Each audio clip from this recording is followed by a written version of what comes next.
The following podcast is part of RadioMisfits.com.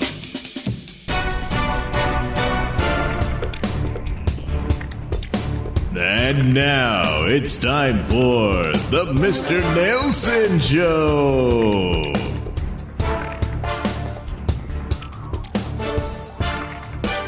Well, it's been a while, but it's time again to review another episode of Space 1999. Well, it's about that time. So what happened in this one? Well, it's called the Devil's Planet. Oh my God. So it was like some planet with a bunch of like demonic, like aliens that were dangerous? Not exactly. They end up on a planet with a bunch of really hot women in form-fitting red tights, cracking whips and hunting guys in the woods. Oh. This almost sounds like Exit to Eden. Well, not quite like that, but yeah, there was whips. Anyway, so Koenig and some crew member we never seen before, it doesn't matter. That means he's about to get killed. Yes. They go to this planet to get supplies and whatnot, and they discover, oh, look, there's cities and stuff. So they found a place to possibly live. Yeah. Except it's completely bereft of intelligent life, so there's no one there. But then there's this weird booth thing, and a guy appears in it and comes out and then starts to gasp for air and die. Oh my God. Yeah. And then they notice, oh, look, there's other dead bodies laying around. Holy crap. Yeah, so they figure, oh, let's get the hell out of here. So they hop in the Eagle and take off, and but there's a neighboring planet or moon or what have you. Well, a lot of moons going on with Alpha there. Yeah, I suppose. Anyway, they head over to that one and then crash. Oh, no. Yeah. And then they get out, and that's when I guess there was a force field, and the crewman gets fried by it. Well, so that was it. That was his whole purpose. Yeah. And Koenig sees that and is going, oh, my God. Oh, jeez. So what did he do? He'd have to give him a burial or something? No. The only thing that was left was his clothes. What? Yeah. You get disintegrated, but your clothes, they get a little stained. Ew. But they're still there intact. Oh, my God. That's weird. Well, I guess it's like some kind of smart force field that only disintegrates organic material. But maybe the clothes has organic stuff in it. I mean, wouldn't it? Well, derivatively, I suppose. Anyway, I don't know. That's how it worked. And so Koenig gets caught and he's brought in. It turns out the whole planet is actually the moon of the proper planet, and it's a prison colony. Oh, a prison. Okay. But it's run by these women that are smoking hot, and they're in these red tights, and they chase the men around with whips. Now, some of the prisoners are women as well. Oh, well, so they play for both teams. I guess it suggests it so.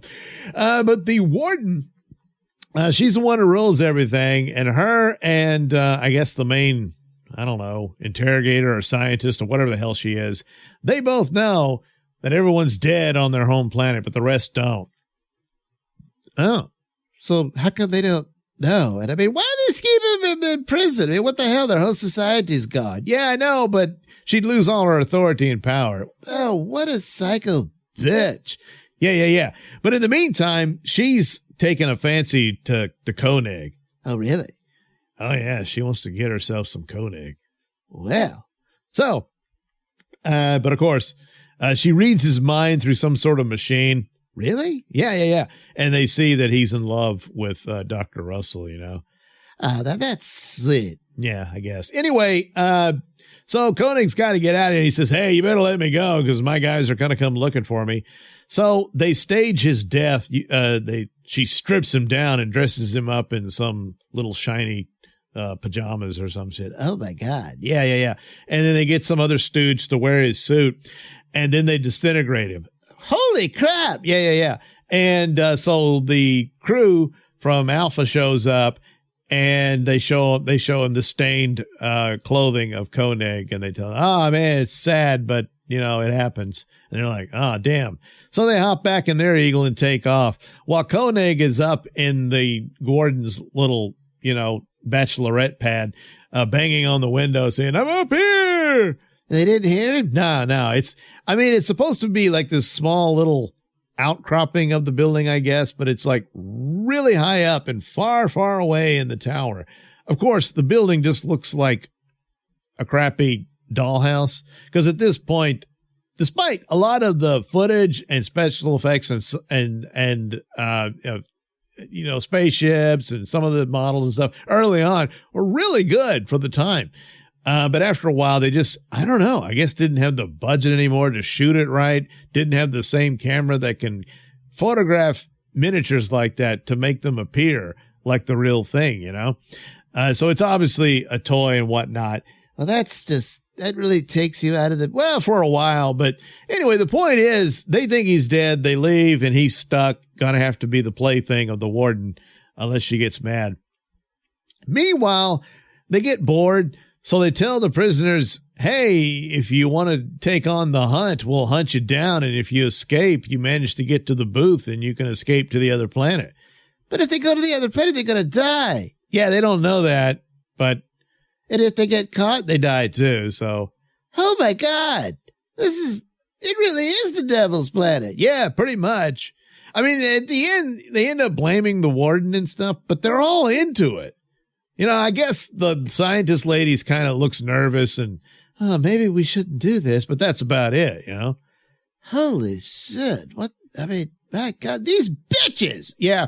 So, the prisoners are beginning to doubt everything. They know something's up, and Koenig is kind of inspiring a revolution of some sort. But good for him. Because he's been to the planet and he says, hey, look, if you go there, you'll die. And they're like, well, how come you're not dead? Because I'm an alien. It doesn't affect me. Oh, that's right.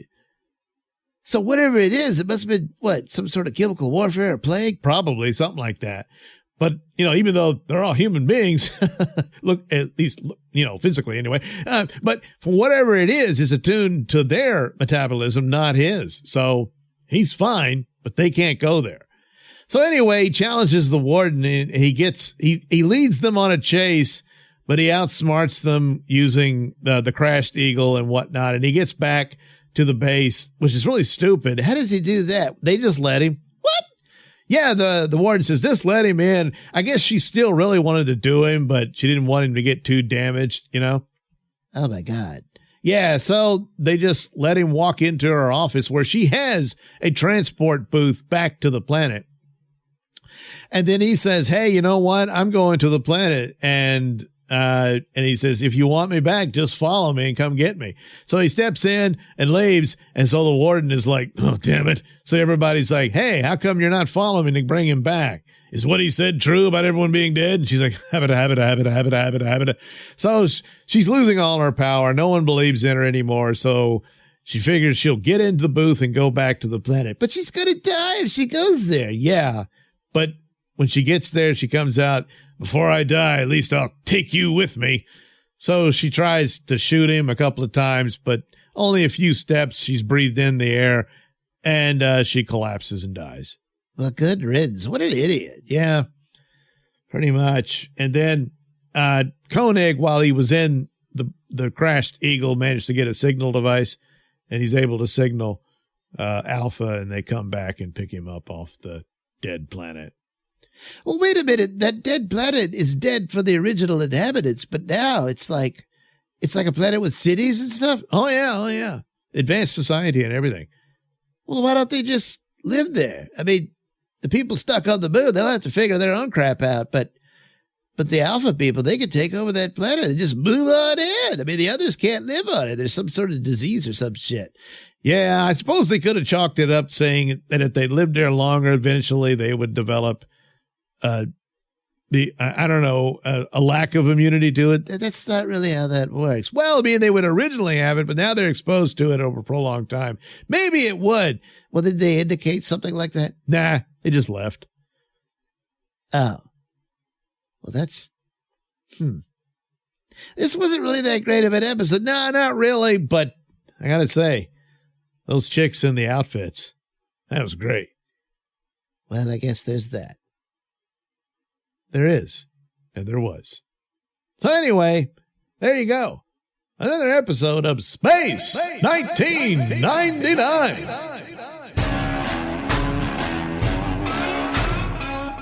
And now it's time for the Bayou Crime Report.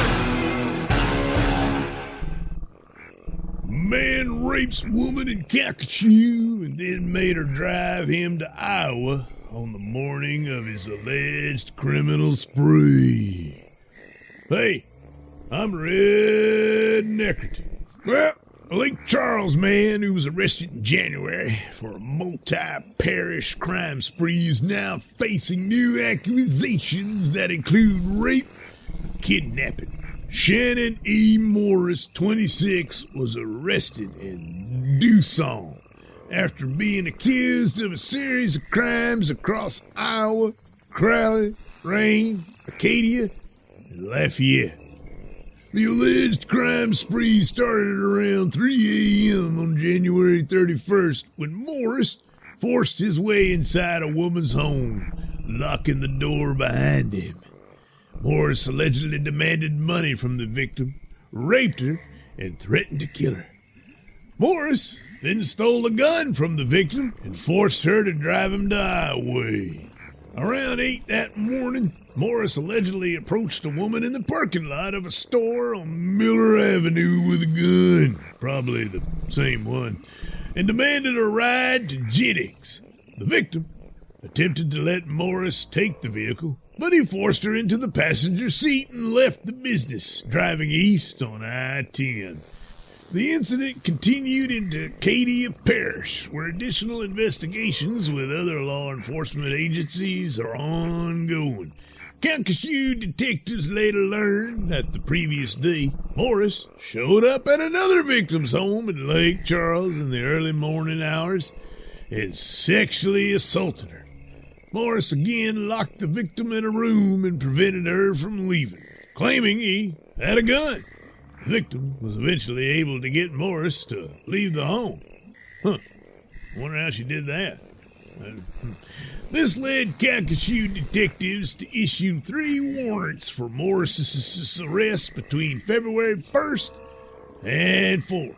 Morris, who is currently incarcerated in Lafayette Parish Jail, is facing the following charges in Calcasieu Parish: second-degree rape, theft of a firearm, unauthorized entry of an inhabited dwelling, second-degree kidnapping, aggravated assault with a firearm, possession of a firearm by a person who previously has been convicted of felonies, attempted second-degree rape, sexual battery, false imprisonment.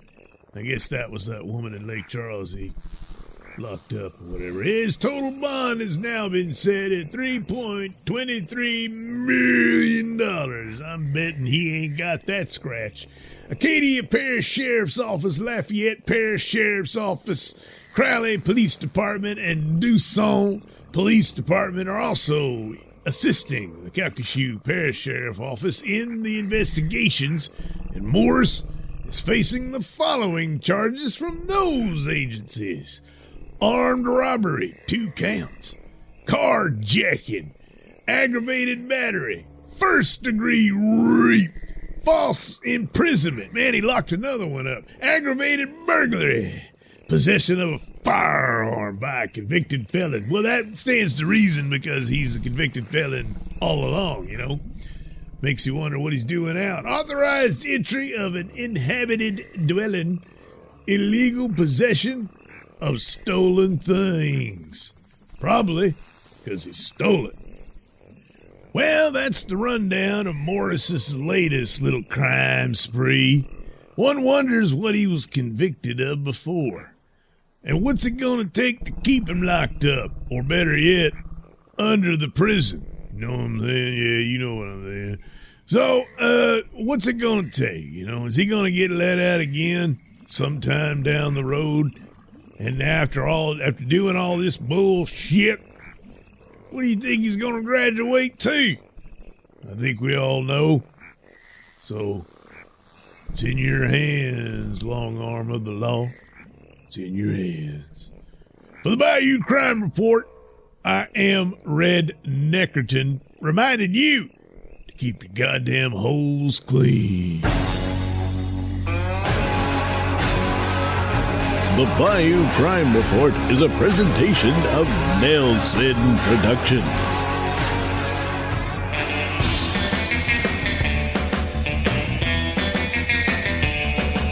You're listening to the Mr. Nailsin Show here on RadioMisfits.com.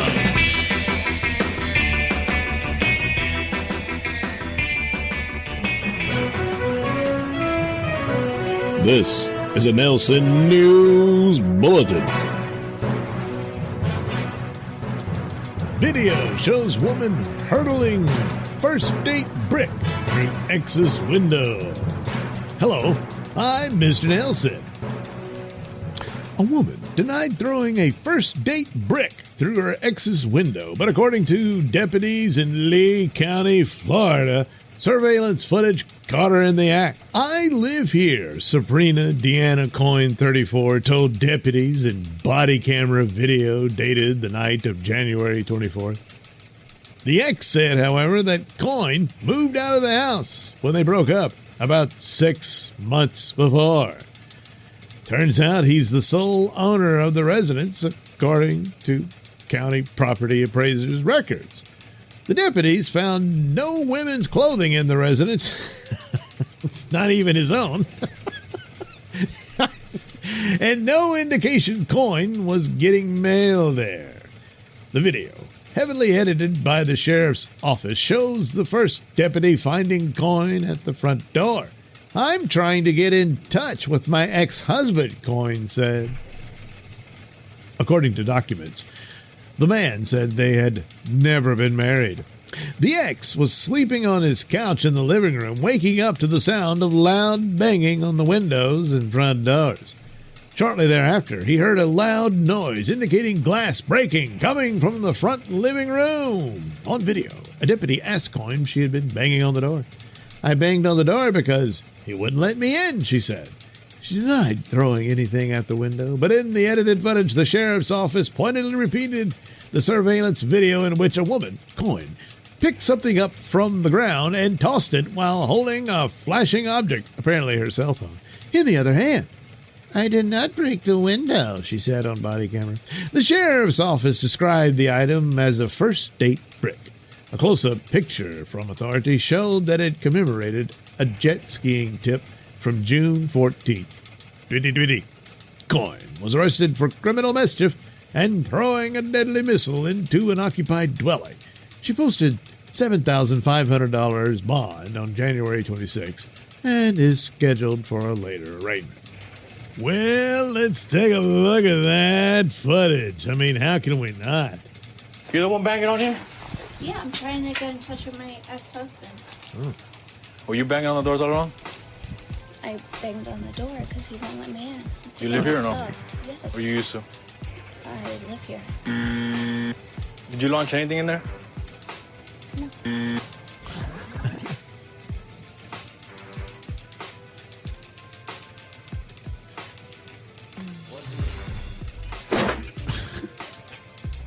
You sure? Yes. That's just like her.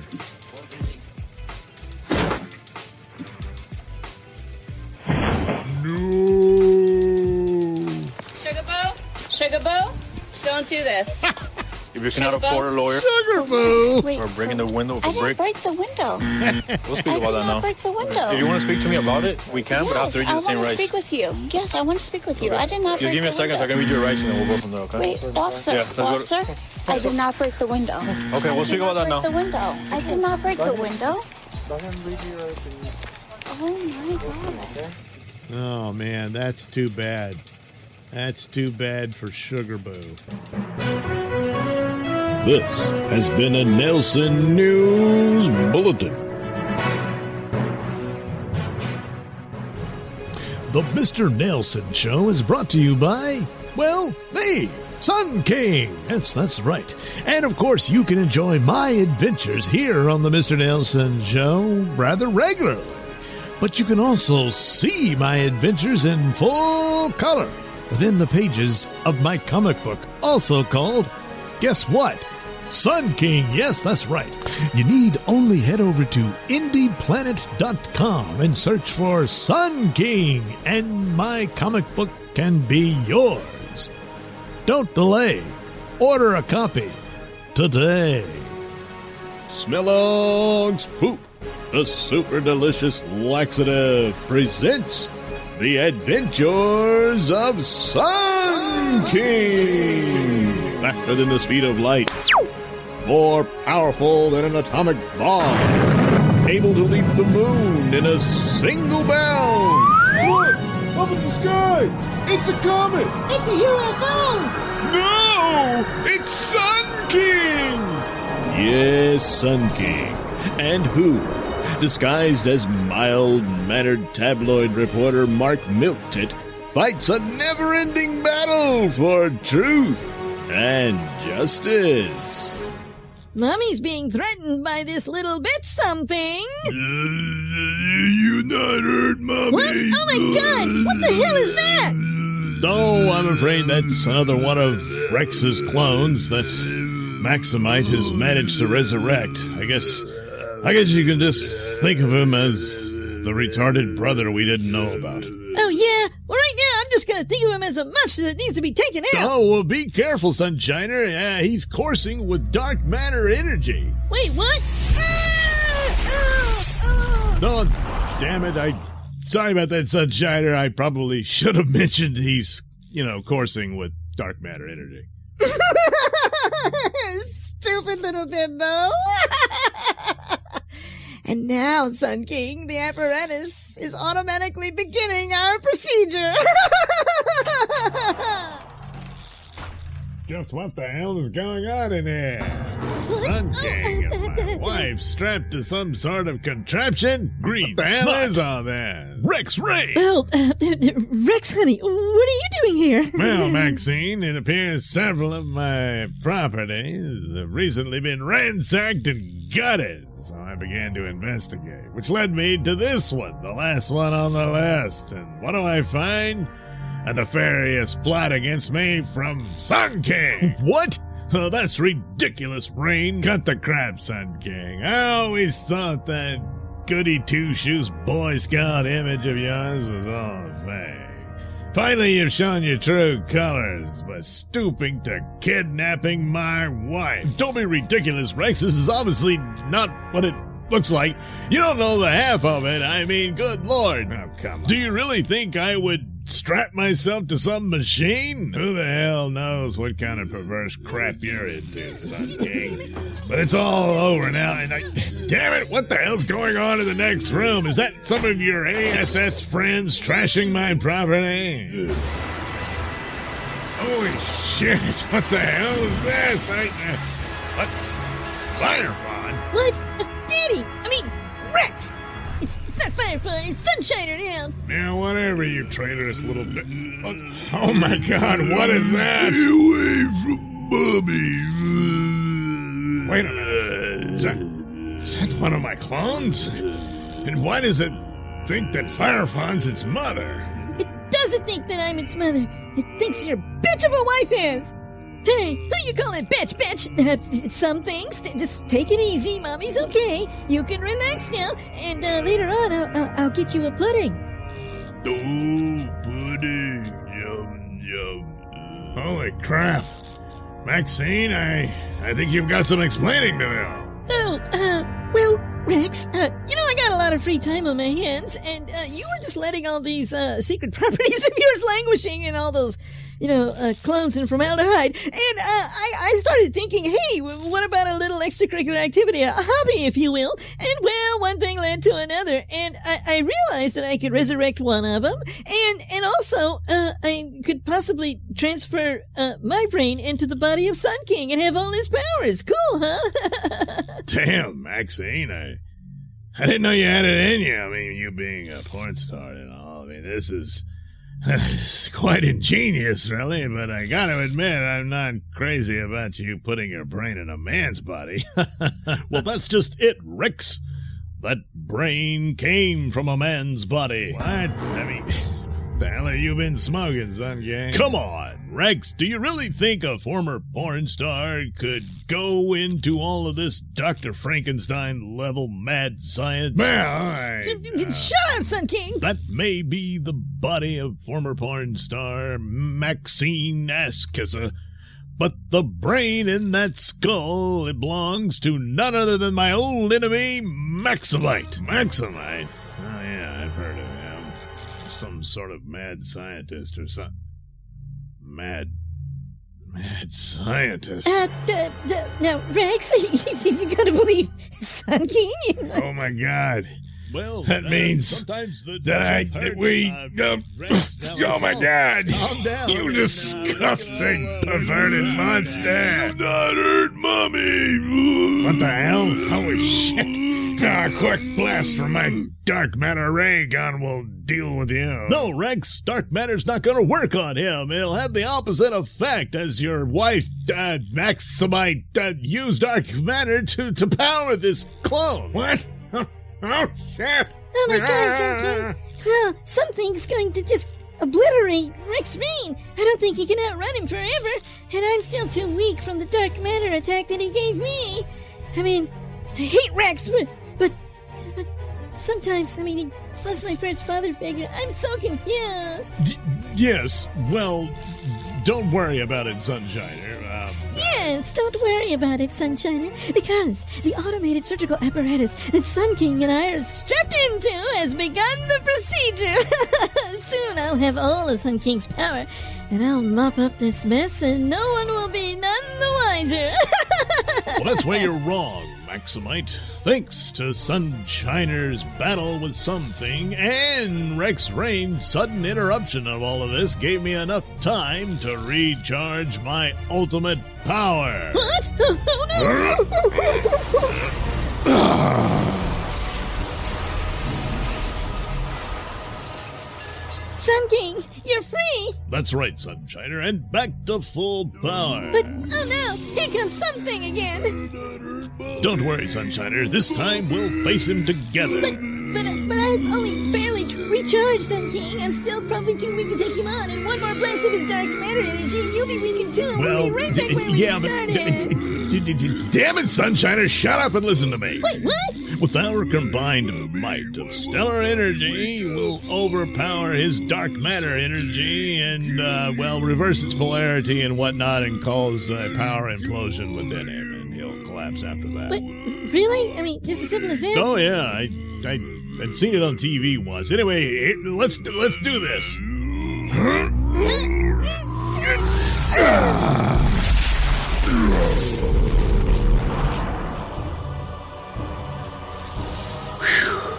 It's over.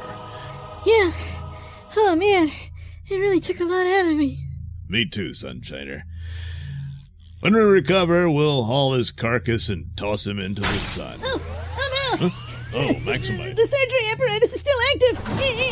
It's cutting into my skull, but I don't have enough skull to put my brain in.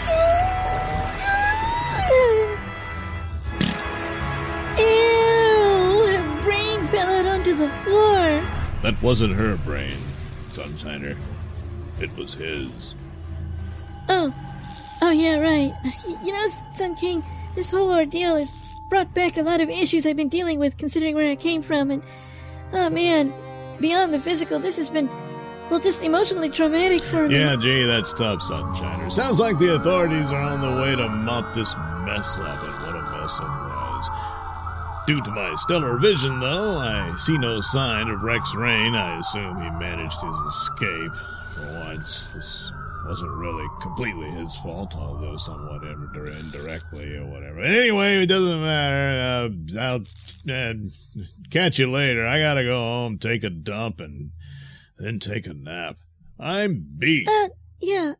Okay, Sun King. Later, somewhere in an undisclosed secret headquarters, we find Rex Rain and Hordor.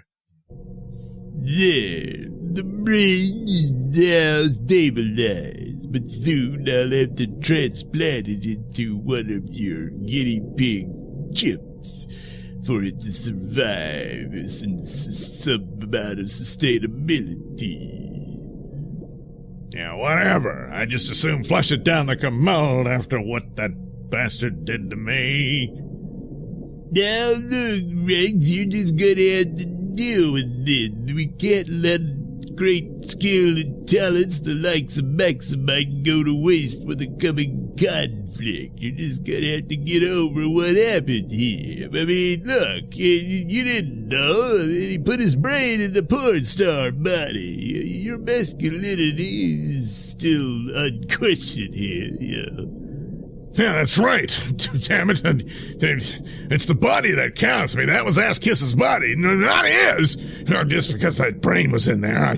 I had no idea, you understand? Damn it. Yeah. Don't worry about it. Oh, no. So, Maximite escapes death yet again?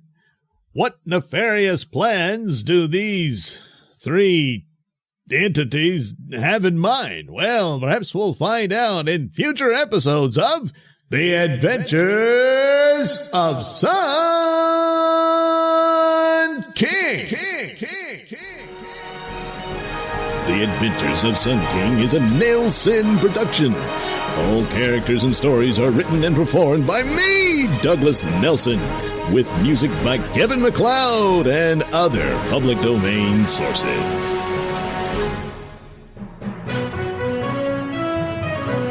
This is a Nailsin News Bulletin. Woman returning from job interview kills boyfriend after he expressed skepticism about her chances of getting the job. Hello, I'm Mr. Nailsin. A 29-year-old woman in Colorado is facing decades behind bars for killing her boyfriend, shooting him twice in the head shortly after she attempted but failed to drown and burn his cat. Following a 3-week trial in Adams County District Court, a jury found Ashley White guilty on 1 count each of second-degree murder, conspiracy to commit second-degree murder, and robbery in the 2020 slaying of Cody DeLisa.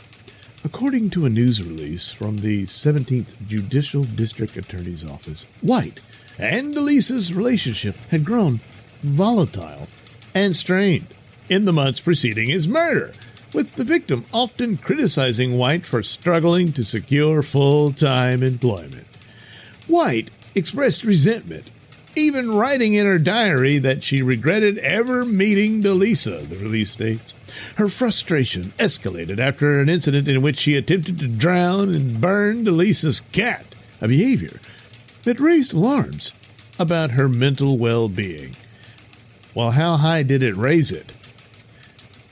Not enough, apparently. The couple's relationship struggles reached a nadir on August 13th, 2020, when White went for a job interview in Denver. A neighbor drove her to the interview, and she took the bus home. During the trip back, White texted DeLisa about the interview, and he responded by expressing skepticism about her chances of getting the job, which upset White. While riding back, White met a man who introduced himself as Scott, and they began talking. At some point, Scott asked White if she was in a relationship with a man and whether he raped her. White responded he had, and Scott then said they must kill him. The two got off the bus and spent time together and fired Scott's gun. They then walked to White and DeLisa's home, where Scott introduced himself to DeLisa as White's brother, claiming he was from Texas. Within minutes of the false introduction, White and Scott shot DeLisa twice in the head, killing him. The duo then took DeLisa's wallet and fled. After the murder, White and Scott spent the next few days in the area before Scott departed, and White never saw him again. DeLisa's body was discovered when police conducted a welfare check on the home 1 day after the shooting. Investigators quickly identified White as a primary suspect in the shooting, and she provided a detailed confession during an interview with detectives, leading to her arrest. The identity of Scott remained a mystery for about 3 years, which is when a woman contacted the district attorney's office saying she believed her boyfriend, Michael Stratton, was the other person responsible for Delisa's murder.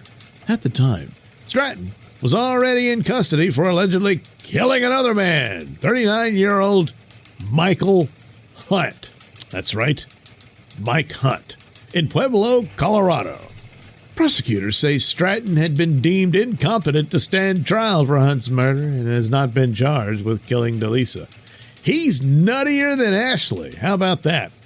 This was a tragic and senseless murder, and Ashley White bears significant culpability for it, said District Attorney Brian Mason. Her callous actions led to the victim's death, and now she will pay a significant price. I thank the jury, who endured 3 weeks of difficult testimony before reaching their verdict, as well as our law enforcement partners and my team at the DA's office for their diligent, hard work seeking justice in this case. White is currently scheduled to appear for her sentencing hearing before Adams County District Judge Jeffrey Ruff. She faces a maximum sentence of 48 years on the murder charge. Well, I think the lesson here is when your girlfriend and or wife attempts to drown and burn your cat, that's a major red flag. You need to get away from that monster as fast as possible. Look, I know the girl's cute, and she is, but no poon is worth the cold grip of death. This has been a Nailsin News Bulletin.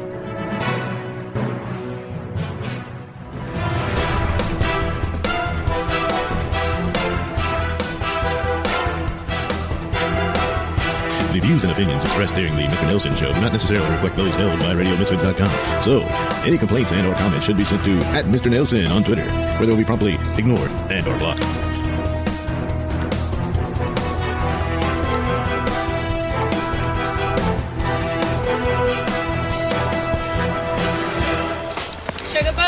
Sugar Boo, don't do this. If you cannot afford a lawyer,